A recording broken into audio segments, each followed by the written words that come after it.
Xách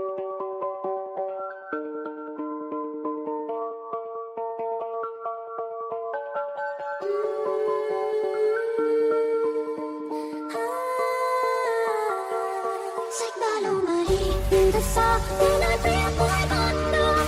Không ngờ ngày mai, ta có thân ta bước qua gió cuộc đời này. Chẳng bao la, ngày mai sẽ tốt thôi mà. Bao mây mù giăng, sao những chân ta bước xách ba lô mà đi, nhìn thật xa, đến nơi phía cuối con đường.